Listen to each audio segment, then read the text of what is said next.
Welcome to the WanderLearn show. I'm your host, Francis Tapon. This is an episode featuring Sym Blanchard. It's a series of episodes, in fact, that I have. If you're curious what this particular episode is about, look at the show notes. Yeah, I always document it all in there. He's a fascinating guy, always fun to talk with. He's always welcome on the show, and enjoy this particular episode with him. Welcome to the WanderLearn show. I'm your host, Francis Tapon. I'm here back again with Sym Blanchard, who is looking deeply into his genealogy, unlike anybody else I know.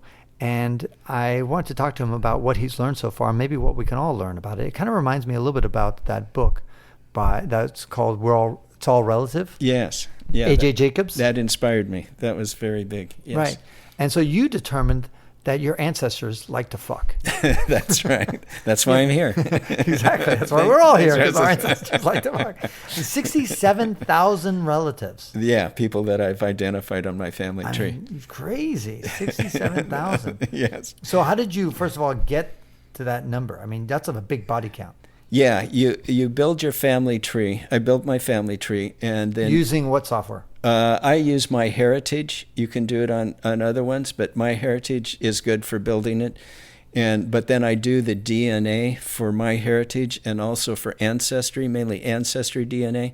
And Not 23andMe. I did 23andMe, but that's not so good for family genealogy.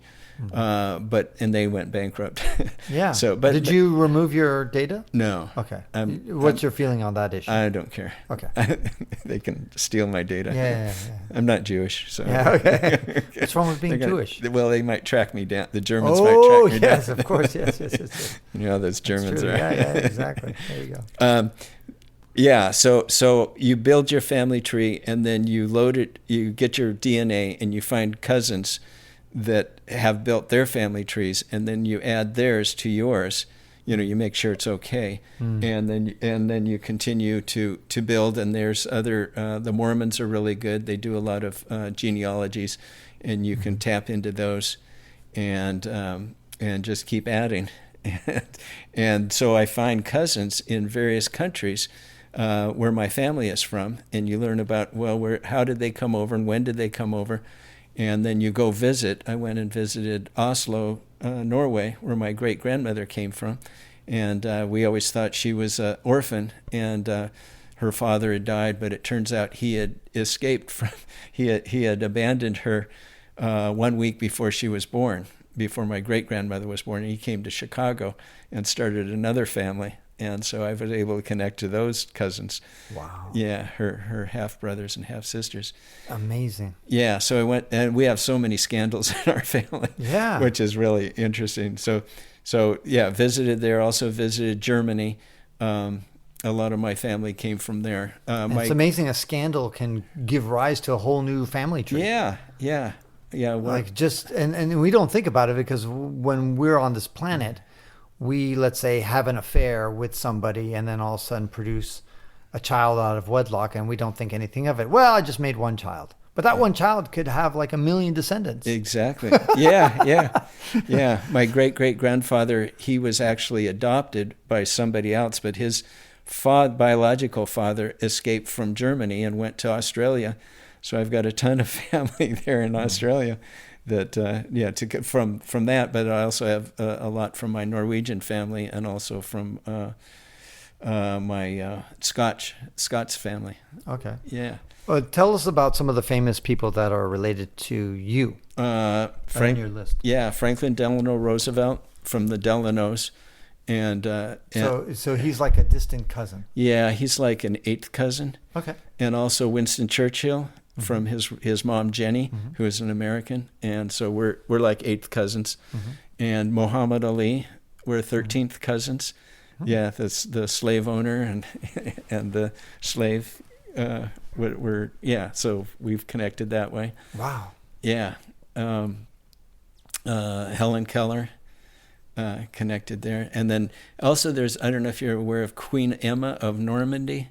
She was Queen of England around 1016, and her two husbands were both kings, King Ethelred and King Canute, and two of her kids were also kings, King Edward and King Edward the Confessor, and King Edwin. And so, and those actually go back to the Normans. So here's my question. Yeah. Now, as A.J. Jacobs' book, It's All Relative, says, basically, we're all related in one way or another. Yeah. And so in some ways, it shouldn't be that hard for a lot of people to, if they put in the effort like you have, to find out that they are related to a bunch of people who are pretty prominent. Yes. But what I find fascinating is why we gravitate to, I understand why, but that we gravitate toward accomplished, famous people like Muhammad Ali or Winston Churchill. And why don't we say, hey, you know what? I'm related to Ted Bundy. I'm related to Adolf Hitler. Yeah. I'm related to, and the bottom line is there's a good chance that you, Sym, are related to some, nefarious, horrible person in history. And why have you found any of these people? Like that you? No, I haven't. So you're just a saint. You're a saint. No. I would look forward to seeing that, to go, I want to know how many bastards were in my history. Yeah. Like the horrible people, mass murderers. Like I want to feel like I've improved the gene pool. Yeah.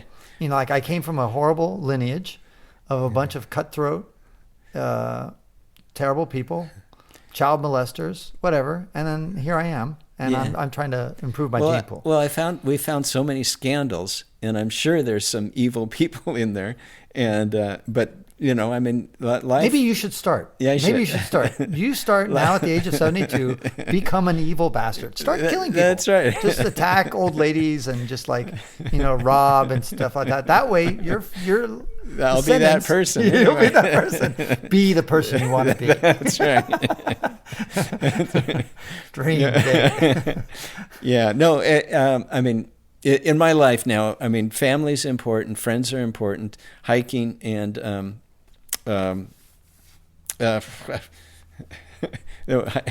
drinking pot is important. Yeah, and drinking. Yeah, as you can tell. No, and so the family thing and connecting with cousins, that's important. And in fact, just 3 weeks ago, we were in Brazil. And we met with my cousins, German cousins. And you have a lot there. Yeah, my great-great-grandmother came to America, and her brother and their family went to Brazil, the south of Brazil. And then a lot of other of my German family moved there also. There's a lot of migration. So I went down there about 6 years ago and had 3 big reunions of about 300 people.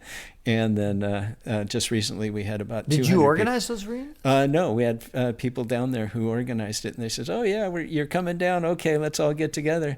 And everybody they organized because of your appearance? Yeah, I had letters that we wrote back and forth between Brazil and North Dakota. And you got them connected through your My Ancestry? Yeah, also our last name is kind of unusual, Sauer-Essig. And so we found a bunch on Facebook, and I connected with them, and then went down and visited, and we had the letters, and I spoke to the German Genealogical Society down there. They're very proud of their German heritage, so I gave a talk to that, and they really liked that. Okay. But yeah. But yet you don't speak a lick of German. A little bit. Oh, ich spreche kein Deutsch. Ein bisschen. Ein bisschen. Okay. All right. What do you suggest to people who are also kind of curious about doing their lineage? What would you, and finding out where they come from? Where would you advise people to start building your family tree, get as much information as you can. And using what tools again? And then using, MyHeritage is good to build your family tree. And then you can load things into Ancestry DNA, do the spit test, and then you connect to cousins.